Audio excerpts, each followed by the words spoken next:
There's a lot of people out there that are either cynical and believe this game is only pay to win, or believe that premium tanks are just flat better than tech tree counterparts. In today's video, I'm going to be showcasing why that is definitely not the case. And I'll be continuing this series for the next 2 days talking about the Emil 1 and the Chisei. But today's video is all about the 53TP, a tier 8 tech tree Polish heavy. A vehicle that is multiple times better than a lot of even premium heavies available in the game. The 53TP features so many good things. First of all, a gun that has decent DPM, fantastic pen of 240 on the standard and 280 on the premium. It's got 8 degrees of gun depression and an alpha of 420. Add that into the fact that it's decently accurate and 3.4 seconds of aiming time, that's already all very solid. The tank is fast, reaches a top speed of 40 and a reverse of 20 because of the fact that I'm running gear oil, so it can actually go 44 and 20, which is very mobile. It's got a fantastic power to weight of 17.2, great traverse speed. Add all that into the fact that the vehicle also has tungsten rounds, which means you could also pair it up with adrenaline. Let's do it. Why not? Let's make this tank just as nasty as possible.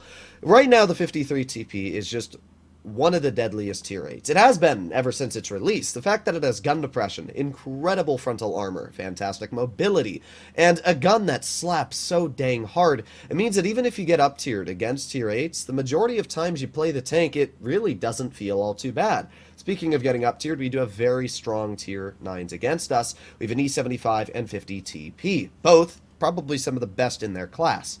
Up against us in tier 8, we have an IS-3 and a Scepter, so also decently strong heavies. I wouldn't say the IS-3 is anything I'm worried about, but it's still a good tank. The Scepter does actually have a very good gun, so that is something I'm a little cautious about.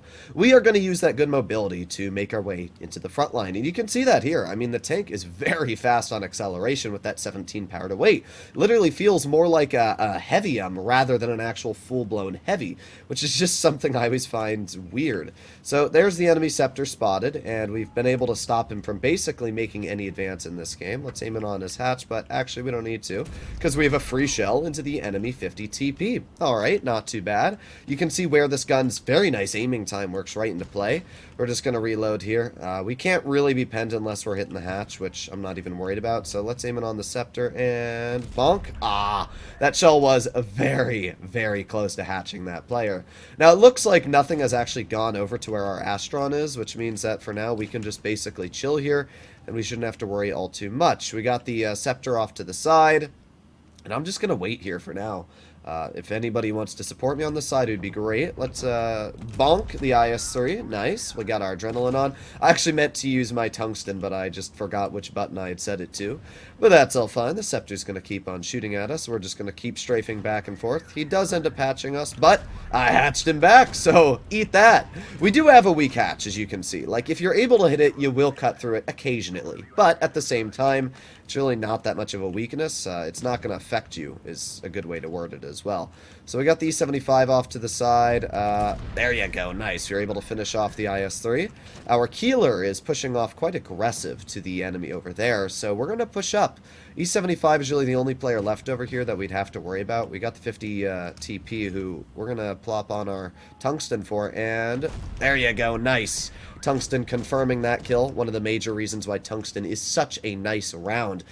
I mean, you can see just how good the 53TP is. It's mobile. It's got a massive alpha for what is a tier 8 tech tree. I mean, look at that. 473 because of the fact we have tungsten shells activated.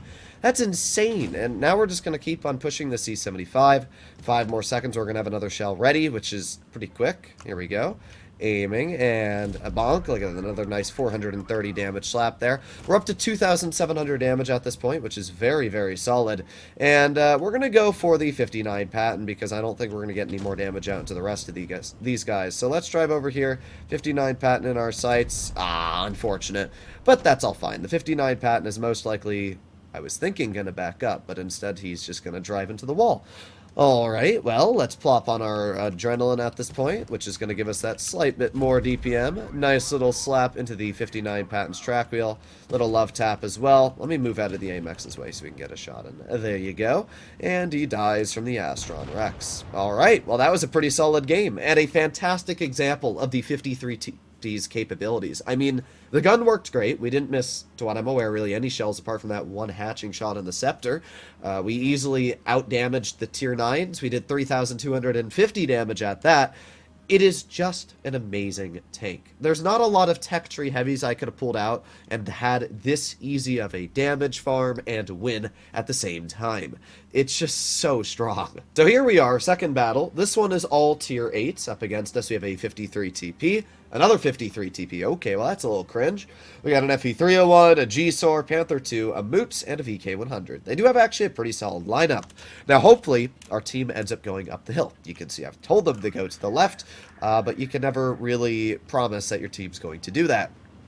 But looks like they are all going to listen, apart from the ISU. You are... Bruh, alright, whatever. We're going to climb up the hill. Again, you're going to see the good mobility of the 53 TP here. We're actually going just about as fast as the Chieftain. Actually, maybe even faster, because that guy is running speed boost. So, again, this is just a really mobile tank. Our ISU is... he's just killing himself is essentially what he's doing. But not much I can really do about that. At least he'll spot the enemy in town. That's about all I can say. The Panther 2 just got absolutely badonked. We also got the... we got the FE301 over here.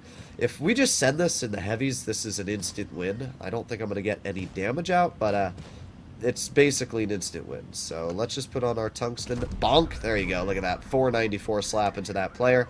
We have the G-SOAR in the back, who I'm just going to send at this point. The RU was able to finish off that player, and I don't even think the G-SOAR spotted us, so we're just going to send him full speed. Again, using that good mobility and acceleration to get over to his tank.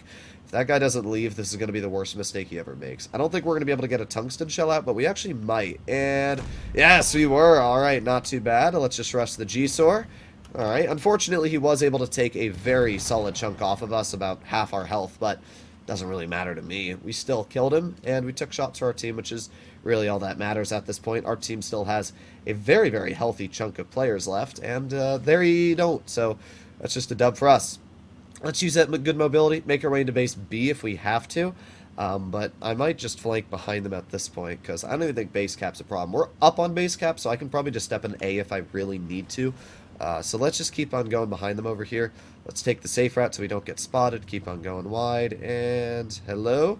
Nobody here yet, but we have the 53 TP and the Moots. There you go. Nice clear onto the Moots. And just like that, they lost. I mean, let's be real. This is just completely over.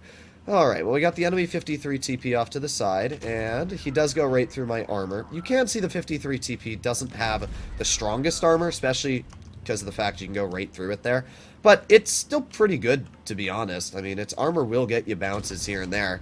Just a little unfortunate that we're not getting any bounces ourselves. And a bonk. There you go. Nice clear.